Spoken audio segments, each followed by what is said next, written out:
Hey, let me tell you a story. The ocean is the oldest graveyard we know.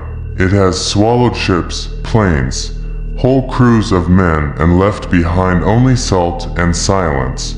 People think they fear sharks or storms or drowning, but that is only the surface. What really freezes the blood is the vastness. The idea that something alive and ancient could be out there in the dark where no light ever reaches.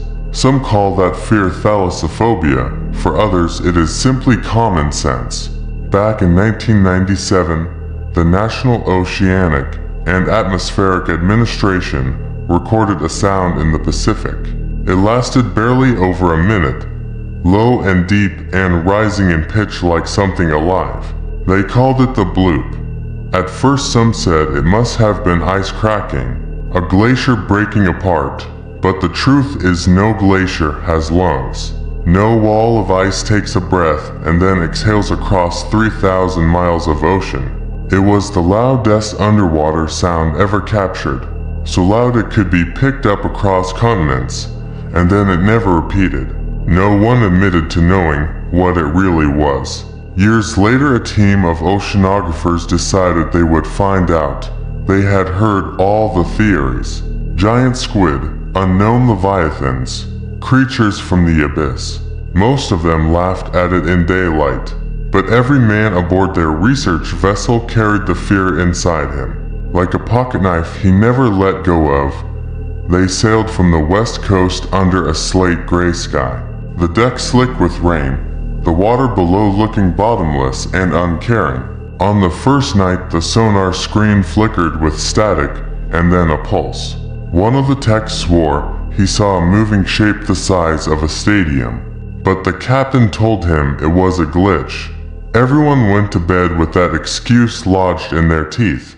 The days blurred into routine, winches lowering microphones, reels whining as they paid out cable, the constant groan of the hull. But every night the fear deepened, because every night the sound returned, at first faint, like a whisper under their instruments, then louder. A moan stretched so long that even the veterans turned pale.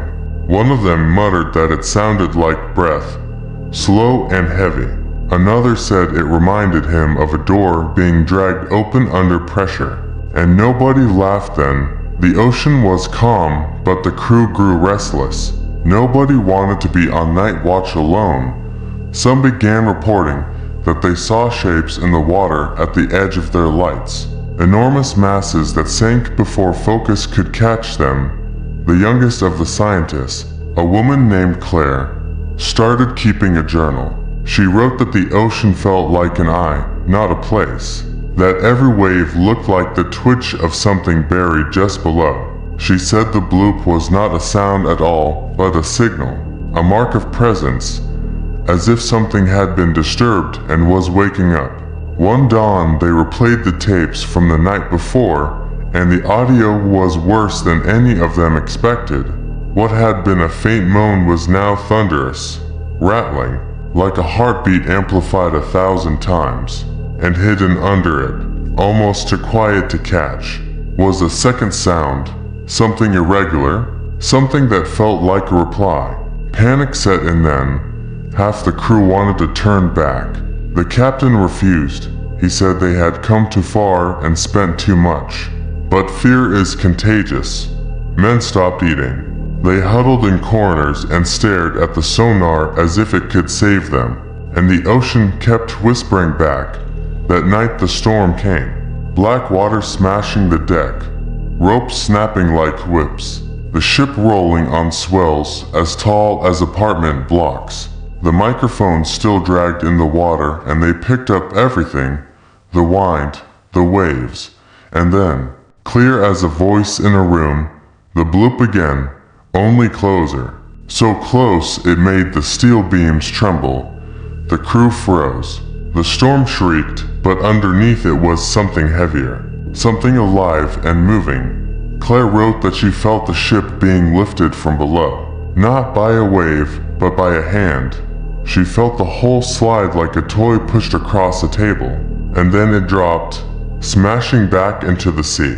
The captain screamed to cut the lines, to pull the microphones back, but it was too late. The cables went slack, then pulled taut. Whatever had taken them was not letting go. The winches screeched, sparks showered, and then everything went silent. Number storm. No waves, just a flat stillness, as if the ocean itself was holding its breath. Nobody spoke. The sonar screen lit up with a single shape below them, too big to measure. The scale maxed out.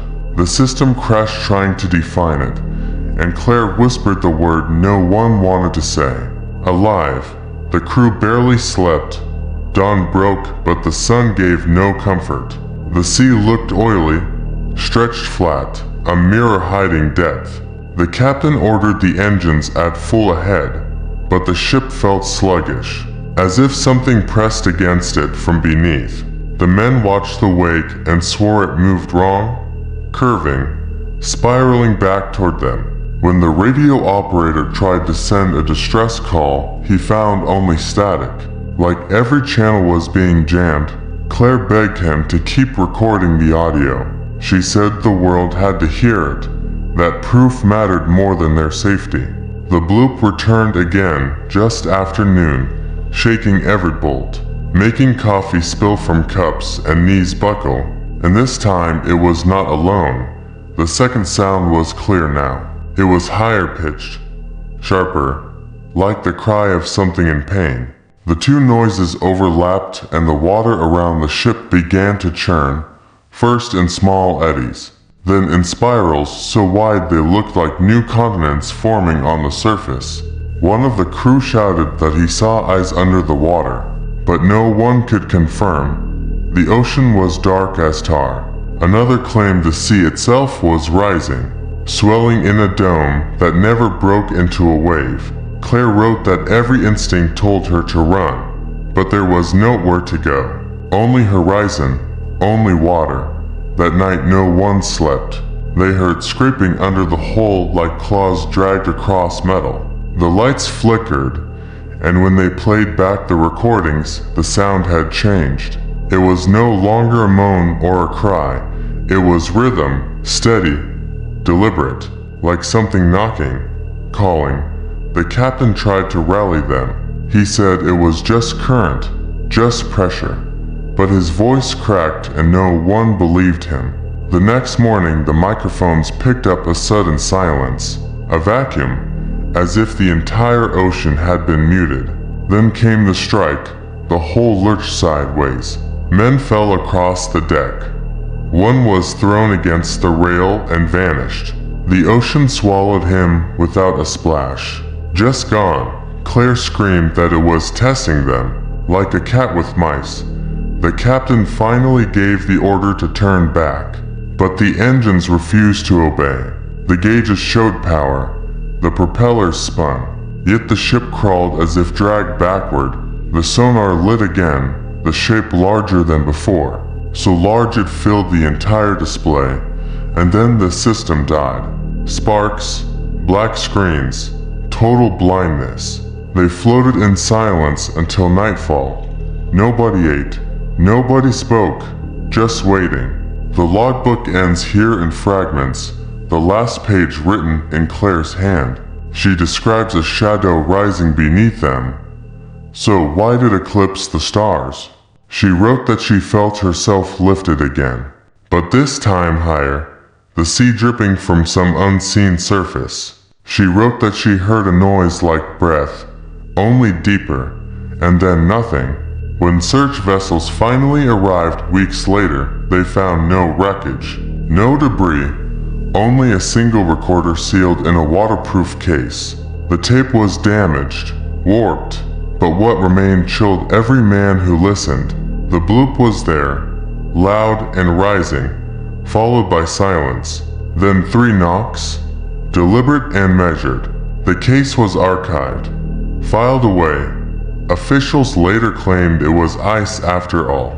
Melting glaciers, shifting plates, the usual words to calm the public. But those who have heard the tape know better. Those who have sailed deep enough know the ocean is not empty. It is inhabited by things older than our cities, older than language. And maybe the bloop was not a sound at all, but a warning. If you stand on a shore tonight, listening to the waves, and feel that strange unease as the tide climbs around your feet, remember the crew that chased the sound and never returned. Remember that the black water does not give up its secrets. It only takes what it chooses. And if you want to hear more stories like this, subscribe, because there are places on this earth where curiosity is not a gift but a curse. And sometimes the scariest thing is not what you see, but what waits unseen in the deep.